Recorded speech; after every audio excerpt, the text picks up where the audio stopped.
Hello children, welcome to us education. आज हम करेंगे सीबीएसई की तीसरी क्लास की हिंदी की किताब का 11वां चैप्टर मीरा बहन और बाघ। इसके हम करेंगे प्रश्नोत्तर। तो आइए देखते हैं कि आपका पहला प्रश्न क्या है। पहला प्रश्न है, कहानी में बाघ को खतरनाक जानवर बताया गया है। नीचे दी गई सूची में सबसे खतरनाक चीज़ तुम्हारी समझ में क्या है और क्यों। तो यहाँ पर जो नीचे चीज़ें दी गई हैं उनमें से आपको बताना है कि सबसे खतरनाक क्या है और क्यों है। तो चाकू, बिजली, टूटा हुआ कांच, आग, इनमें से आपको बताना है। तो इन सभी चीज़ों में से सबसे खतरनाक आग होती है, क्योंकि जब ये एक जगह लग जाती है तो इससे क्या होता है, पूरा घर तबाह हो सकता है। पूरे घर में ये फैल सकती है। जहाँ भी लगती है तो धीमे धीमे ये सब जगह फैल कर सबको भस्म कर सकती है। आपका अगला प्रश्न है, मीरा बहन की बात सुनकर गांव के लोगों को निराशा हुई होगी। उन्होंने मीरा बहन से क्या कहा होगा, सोचकर गांव के लोगों की बातें लिखिए। तो जो गांव वाले थे वो मीरा बहन से निराश हुए होंगे। उन्होंने मीरा बहन से ये बातें कही होंगी। तो किसी ने कहा होगा कि आपने ठीक नहीं किया, किसी ने कहा होगा कि ऐसे जानवर के लिए दया रखना मूर्खता है, और किसी ने कहा होगा कि अब बाघ किसी जानवर या आदमी को ले गया तो उसकी जिम्मेदार आप होंगी। अगला प्रश्न है, गेवली गांव के आसपास के जंगलों में बाघ जैसे खतरनाक जानवर भी रहते थे।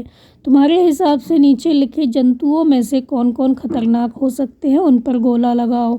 तो भैंस, चीता, बकरी, कुत्ता, बिल्ली, चूहा, सांप, बिच्छू, कछुआ, तिलचट्टा, केंचुआ, कबूतर और भालू में से आपको बताना है कि ये जो जानवर हैं वो कब खतरनाक हो सकते हैं और क्यों। तो जो चीता है वो ख़तरनाक हो सकता है कि जब उसको कोई नुकसान पहुंचाता है या बहुत दिनों तक वो भूखा होता है तो वो बहुत ज़्यादा खतरनाक हो सकता है। सांप, जब कोई चलते हुए उन पर पैर रख दे तब ये अचानक काट लेते हैं। और बिच्छू, जब इनको लगता है कोई इनको नुकसान पहुंचा रहा है या इनके रास्ते में आ गया है तब ये खतरनाक हो सकते हैं। भालू, आदमियों से जब इन्हें खतरा लगता है तब ये खतरनाक हो सकते हैं। जब इनको लगता है कि जो आदमी है वो इनको नुकसान पहुंचा सकता है तब ये बहुत खतरनाक हो जाते हैं। तिलचट्टा, ये गंदगी में रहते हैं तो इनसे बहुत से रोग पैदा हो सकते हैं, क्योंकि ये हमारे भोजन पे आके बैठ जाते हैं। तब हम ये जो तिलचट्टे हैं वो हमारे लिए खतरनाक हो सकते हैं। तो जो चीता है, सांप है, बिच्छू है, भालू है, ये हमारे लिए खतरनाक हो सकते हैं। आपका अगला प्रश्न है कि चूहा पकड़ने का पिंजरा देखकर बताओ कि वह अपने आप कैसे बंद हो जाता है, और एक बार बंद हो जाने के बाद चूहा उससे बाहर क्यों नहीं आ पाता। तो चूहा पकड़ने का जो पिंजरा होता है वो कैसे बंद हो जाता है और चूहा उसमें से बाहर क्यों नहीं आ पाता, आपको बताना है। तो चूहा पकड़ने का जो पिंजरा होता है वो तारों का बना होता है। इसमें ना बारीक जाली लगी होती है ताकि चूहा वापस ना निकल सके, और बाहर का जो कुंडा होता है वो निकल जाता है और दरवाज़ा बंद हो जाता है। तो चूहा जो होता है वो इसके अंदर ही फंस जाता है, कोई निकलने की उसको जगह नहीं मिलती। आपका अगला प्रश्न है, गांव वालों ने बाघ को पिंजरे में बंद करने की योजना बनाई थी। किसी आज़ाद पशु या पक्षी को पिंजरे में बंद करके रखना सही है या गलत, क्यों। तो किसी आज़ाद पशु पक्षी को पिंजरे में बंद करके रखना ठीक नहीं है, क्योंकि आज़ादी सभी को अच्छी लगती है। सभी चाहते हैं कि वह आज़ादी पूर्वक चलें, घूमें, खाएं। इसमें हस्तक्षेप करने का किसी को अधिकार नहीं है। तो सभी को अपनी लाइफ, अपनी ज़िंदगी अपने तरह से जीने का अधिकार है। अगला प्रश्न है, अपने मन से सोचकर लिखो, ऐसा कैसे किया होगा। बाघ की खबर पूरे गांव में फैल गई, कैसे। लोग मीरा बहन के पास पहुंचे, क्यों। और पिंजरा बिना बाघ के बंद हो गया, कैसे। तो बाघ की खबर पूरे गांव में फैल गई कैसे।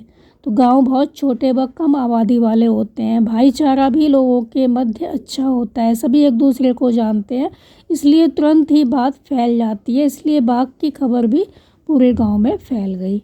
अगला प्रश्न था आपका कि लोग मीरा बहन के पास पहुँचे क्यों। कि लोग मीरा बहन के पास अपनी परेशानी बताने के लिए गए थे। उनको यकीन था कि मीरा बहन उनकी समस्या का कोई ना कोई हल निकाल लेंगी। अगला प्रश्न है कि पिंजरा बिना बाघ के बंद हो गया कैसे। तो पिंजरा बिना बाघ के ही बंद हो गया, क्योंकि मीरा बहन ने उसे रात में जाकर बंद कर दिया था। अगला प्रश्न है, सोचो अगर ये कहानी बकरी सुनाती तो क्या क्या बताती। उसकी कहानी मज़ेदार होती ना। आंसर होगा, बकरी बताती कि उसे बाघ का चारा बनाकर बांधा गया। रात भर वह कैसे बाघ के बारे में सोच सोच कर डर से कांप रही थी। उसे बहुत डर लग रहा था। उस काली रात में मीरा बहन कैसे उसके लिए देवता के समान आई और उन्हें देखकर कैसे उसकी जान में जान आई। अगला प्रश्न है, बकरी अपनी कहानी में क्या क्या बताती। तो बकरी ने कहानी सुनाई कि वह एक रात गाय के पास ही बंधी थी। अचानक बाघ आ गया और गाय पर झपटा। देखते ही देखते उसने गाय की गर्दन दबा ली। यह देखकर मैं बहुत अधिक डर गई कि मुझे होश भी नहीं रहा। थोड़ी देर बाद जब होश आया तो देखा बाघ गाय को खा रहा था। मैं तो डरकर एक कोने में छिप गई। सुबह सारे लोग इकट्ठा हो गए। ये सब देखकर परेशान हो उठे। सब मिलकर मीरा बहन के पास गए। मीरा बहन ने बाघ को पकड़ने के लिए ऐसा पिंजरा बनवाया जिसमें घुसते ही पिंजरा बंद हो जाता था। बाघ को पकड़ने के लिए पिंजरे में मुझे बांध दिया गया। मैं तो बहुत ही डर गई और ज़ोर ज़ोर से मिमियाने लगी।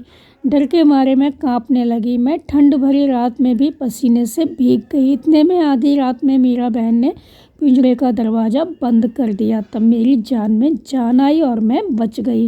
वह एक देवी की तरह मेरी सहायता के लिए आई थी। आपका अगला प्रश्न है कि गांव वालों ने बाघ को पकड़ने के लिए एक योजना बनाई थी। कक्कू के घर में रोज़ बिल्ली आकर दूध पी जाती है। कक्कू की मदद के लिए कोई योजना बनाओ। तो गांव वालों की तरह कक्कू को बिल्ली पकड़ने के लिए एक पिंजरा बनाना पड़ेगा। उसमें कटोरी भरकर उसको दूध रखना होगा या एक चूहा उसमें बांध देंगे। जैसे ही बिल्ली चूहा खाने या दूध पीने आएगी, जो पिंजरा है वो बंद हो जाएगा और जो बिल्ली है वो पिंजरे में बंद हो जाएगी। अगला है, यह सभी चित्र किसी एक व्यक्ति से जुड़े हुए हैं, तो पता करो ये जो चित्र है वो किस व्यक्ति से संबंधित है। तो बंदर है, चश्मा है, चरखा है, डंडा है, चप्पलें हैं और ये घड़ी है। तो ये सारी जो चीज़ें थी वो महात्मा गांधी जी से जुड़ी हुई हैं। आपका अगला प्रश्न है, बाघ, गाय, बकरी, हाथी और हिरन जानवर हैं। नीचे लिखी हुई चीज़ें क्या हैं? खाली जगह में लिखो। तो आपको बताना है कि जो नीचे लिखी हुई चीज़ें हैं वो क्या है। अगरतला, अल्मोड़ा, रायपुर, कोच्चि, बड़ोदरा। तो ये क्या चीज़ें हैं? ये है नगर, शहर है, नगर है। आपका अगला प्रश्न है कि जलेबी, लड्डू, मैसूर पाक, कलाकंद, पेड़ा, ये क्या है? ये है मिठाइयाँ।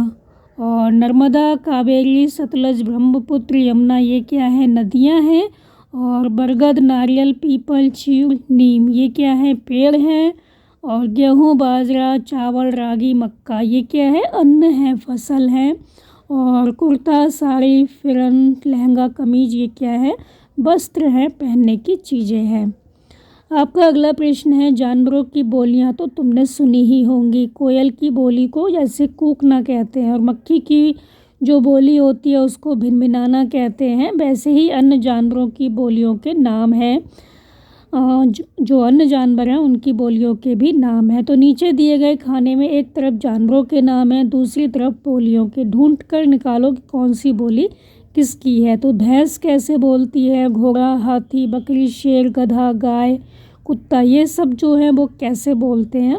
तो आपको मिलाना है आपस में। भैंस होती है वो क्या करती है? रम्हाती है, तो हम लिखेंगे रम्हाना। घोड़ा है वो हिनहिनाता है। हाथी जो है वो चिंघाड़ता है।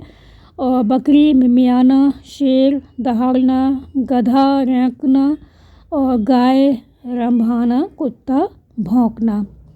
अगला प्रश्न है, हवाई जहाज आसमान उड़ रहा है। तुम्हें यह वाक्य कुछ अटपटा लग रहा होगा। इस वाक्य को फिर से पढ़ो। तो हवाई जहाज आसमान उड़ रहा है, तो इसमें कुछ छूट गया है, आपको इस वाक्य को वो लगा के पूरा करना है। तो हवाई जहाज आसमान में उड़ रहा है, तो हम यहाँ पर में लगाएंगे तो ये वाक्य सही होगा। अब इसी तरह इन वाक्यों को ठीक करो। धूप बैठकर ढोकला खाया। धूप बैठकर ढोकला खाया, हम लिखेंगे धूप में बैठकर ढोकला खाया। तो हम यहाँ पर में लिख देंगे धूप के बाद। पुतुल काम करने मना कर दिया। तो पुतुल ने काम करने से मना कर दिया, तो ने और से लगा देंगे। अगला है, लता ने सबको मूंगफली खिलाई। तो ने और को लगाएंगे तो यहाँ पे लिखा हुआ है लता सब मूंगफली खिलाई, तो लता ने सबको मूंगफली खिलाई। पहाड़ी गांवों बाघ डर बना रहा है, तो पहाड़ी गांवों में बाघ का डर बना रहा है। तो बाघ जो पहाड़ी इलाके हैं, पहाड़ी गांव में, उनमें क्या है, जो बाघ हैं उसका डर बना हुआ है। तो में ने से ने को में का, ये हमने यहाँ पर लगाकर जो वाक्य हैं उनको ठीक किया है। तो ये था आपका चैप्टर जो यहाँ पर ख़त्म हो गया। आप इसको अच्छे से समझ कर याद कर लीजिए और हमारे चैनल असह एजुकेशन को लाइक कीजिए, सब्सक्राइब कीजिए और शेयर करना बिल्कुल मत भूलिए। Thank you.